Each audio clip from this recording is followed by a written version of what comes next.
바로 그런 형태로 여러분이 좀 이해를 좀 하실 필요가 있네요. 자, 이렇게 되고 있고, 자, 그러면 지금부터 이제 개발행위 허가 허용 사항에 관한 몇 가지 내용을 좀 상세하게 좀 설명을 좀 드리도록 하겠습니다. 자, 첫 번째 건축물 건축 공작물 설치라고 말하는 거죠. 자, 여러분들이요, 건축법에서 우리가 배울 내용이지만은 대강 미리 좀 설명을 드리고 가겠다는 겁니다. 자, 사람의 힘을 가하여 만들어진 모든 걸 공작물이라고 그럽니다. 공작물. 그래서 여러분들 거기 이제 교재 보면 그렇게 돼 있죠. 인공을 가하여 제작한 시설물 그렇게 돼 있죠. 사람의 힘이 가해서 만들어진 모든 걸 공작물이라고 그러고, 그 중에서 건축물 개념 설정이 나와요. 건축물 개념 설정은요, 우리가 이제 건축법에서 배우실 겁니다만은, 건축물은 건축법에서는 뭐라고 규정되어 있느냐? 지붕과 기둥 또는 벽 그렇게 표현하고 있어요. 문장 구성을 좀 아셔야 될 것 같네요. 기둥 또는 벽, 여기서 지금 양자가 구별이 되는 거예요. 그럼 여기서 이렇게 나눠진다는 얘기겠죠. 이렇게 된 상태에서, 그러면 이 표현을 보니까 지붕과 기둥이죠. 그래서 기둥 위에 지붕이 설치되어 있다, 이런 형태가 돼야 된다는 거죠. 또 하나는 보니까 벽면체 위에 지붕이 설치되어 있다, 이렇게 되는 거예요. 구성을 보니까 지붕과 기둥, 지붕과 벽 이렇게 되어 있으니까. 바로 이런 상태에서 그럼 결론적으로 건축물이 되기 위해서는 꼭 뭐가 필요해요? 지붕은 필요하다. 공통 구성이 이렇게 되어 있죠. 이렇게. 그래서 위가 막혀 있지 않는 형태로 되어 있는 것들은 건축물이 아니라고 보시면 됩니다. 바로 이런 걸 가지고 우리가 건축물의 구성이라고 말하는 거니까. 그래서 이러한 공작물과 건축물의 특성을 또는 모양을 이 정도 좀 알아두세요. 그래서 이제 일정한 건축물 건축하고자 했을 때 허가를 받도록 한다라고 되는 거죠. 근데 모든 건축물에 허가 받는다 그렇게 생각하지 마시고, 그래서 그러한 건축물이 지어짐으로 인하여 난개발의 우려가 있다면 허가를 받아야 한다, 그렇게 표현하는 겁니다. 공작물도 마찬가지고. 바로 이런 부분에서 이제 개발행위 허가라는 게 첫 번째가 있고, 그 다음에 두 번째 봅시다. 두 번째는 토지 형질 변경이라는 게 있죠. 토지 형질 변경이라고 하는데, 형질 변경이라는 것은요, 절토, 성토, 정지, 포장 등의 방식으로 토지의 형상을 변화시키는 것을 말하게 됩니다. 절토라는 건 뭐예요? 이런 땅이 있다고 했을 때, 자, 이렇게 됩니다. 깎아내리는 거죠. 이거 깎아내리는 게 절토, 여기다가 메꾸는 건 성토, 그렇게 되어 있죠. 그 다음에 경우에 따라 약간 미세하게 울퉁불퉁한 거 반듯하게 펴야 되겠죠. 반듯반듯하게 정비합니다. 이걸서 이제 정지 그러죠. 정지. 그 다음에 뭔가 덮어 씌우게 되면 포장, 그렇게 되는 거죠. 그래서 이런 형태를 통하여 토지의 외형의 변화를 주는 것, 또는 이제 어떤 용도가 바뀌는 걸 말하겠죠. 그런 것을 토지 형질 변경이다, 그렇게 말하는 거죠. 자, 그런데 여기서 토지 형질 변경 과정에 그 형질 변경의 목적이 경작 목적이라는 거죠. 경작 목적일 때는 개발행위 허가를 받지 않는다라고 한다는 거죠. 경작 행위 자체가 난개발은 아니지 않습니까? 난개발이 아니니까 개발행위가 받을 필요가 없다, 그렇게 해야 되겠죠. 그 다음에 두 번째는 공유수면 매립입니다. 공유수면 매립 그러죠. 자, 허가를 받도록 되어 있는데, 공유수면 매립, 바다를 메꿔서 육지로 만들었습니다. 그러면 우리가 흔히 말하는 산을 깎아서 임야를 대지로 바꾼다든지 농지를 대지로 바꾼다는 형태와 동일하게 질적인 변화가 생기는 거잖아요. 이렇게 질적인 변화가. 바로 그런 부분에서 이제 허가를 받아야 한다, 그렇게 돼 있다는 거죠. 그 다음에 이제 토석의 채취 볼래요. 흙, 모래, 자갈, 바위 등을 캐내는 걸 말하게 되죠.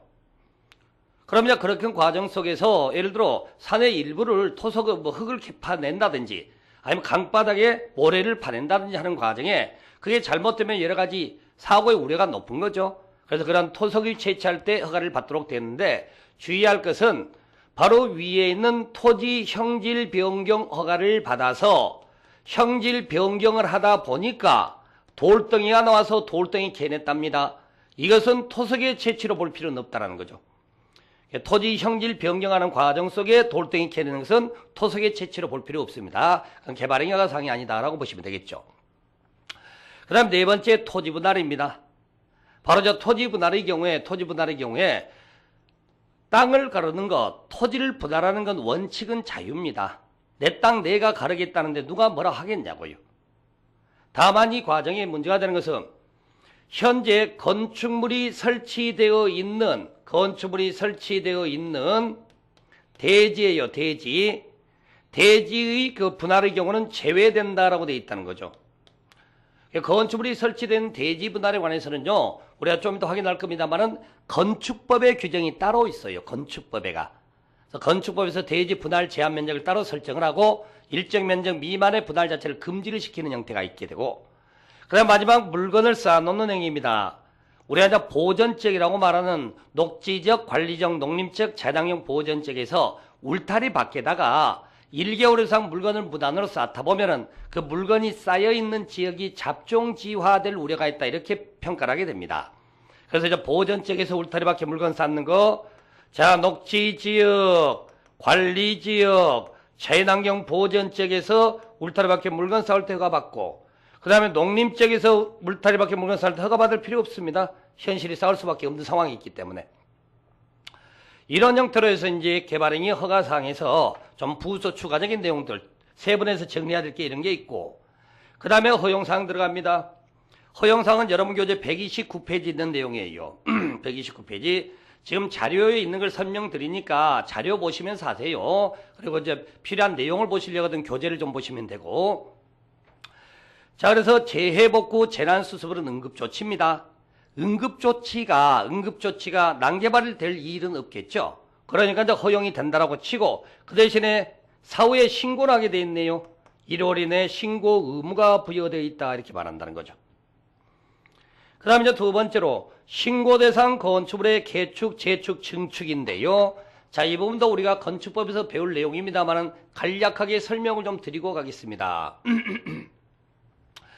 자, 건축물이 분류가 되는 겁니다. 건축물이 있는데, 물론 건축물의 또 다른 분류로서 가설 건축물이라는 것도 있긴 해요. 그래서 자, 건축물이라고 하는 것은 영구적 형태로 짓는 걸 건축물이라고 그러고, 일시적 사용 목적으로 짓는 건 가설 건축물이다, 그렇게 이제 표현하는 거예요. 구성 관계를 보시게 되면은 이 과정에서 건축물은 크게 종류를 두 가지 형태로 나눕니다. 건축 허가라는 것을 받아서 지어야 되는 허가 대상 건축물, 신고만으로도 지을 수 있는 건축물을 신고 대상 건축물, 그렇게 말하는 거죠.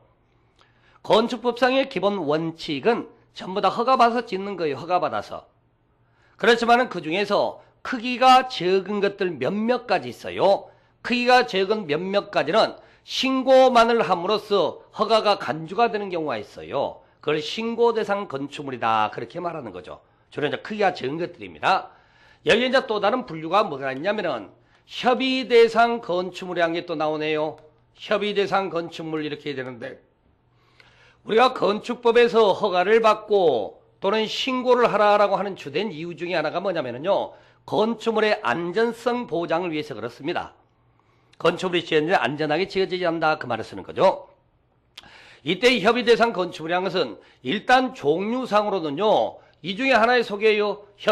같은 건축물입니다. 여기도 같은 건축물에 포함이 되는 거예요. 이렇게 같은 건축물에. 건축물은 다 똑같다는 거죠. 그 과정에서 우리가 이제 협의 대상 건축물이 어떤 것이냐, 공용 건축물이라고 그래요. 국가나 지자체이 짓고 하는 것을 협의 대상 건축물, 이렇게 한다는 거죠.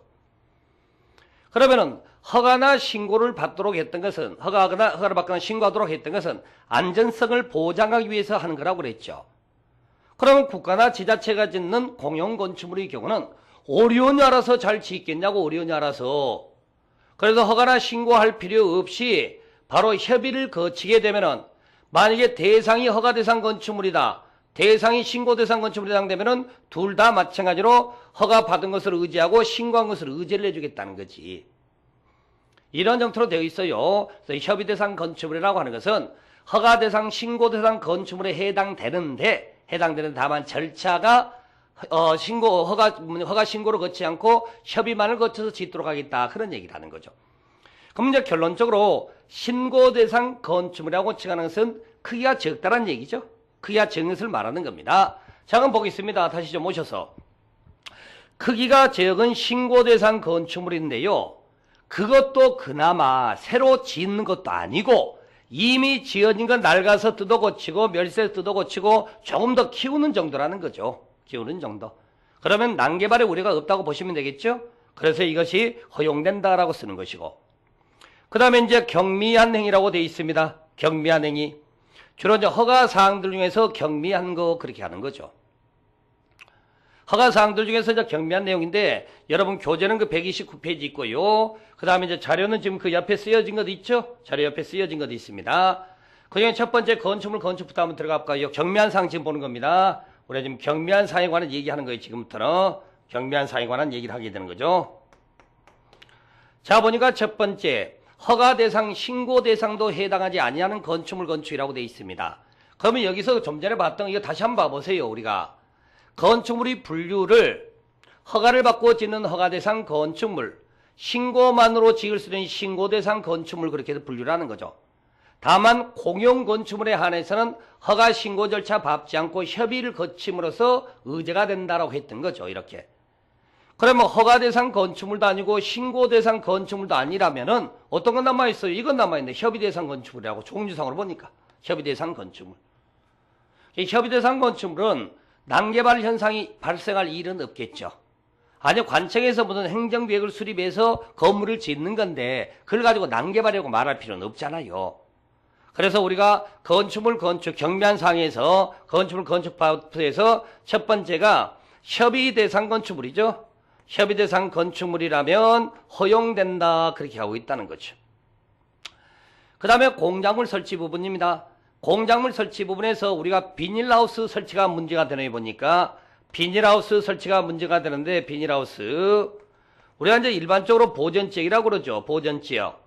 녹지지역, 관리지역, 농림지역 안에 비닐하우스 설치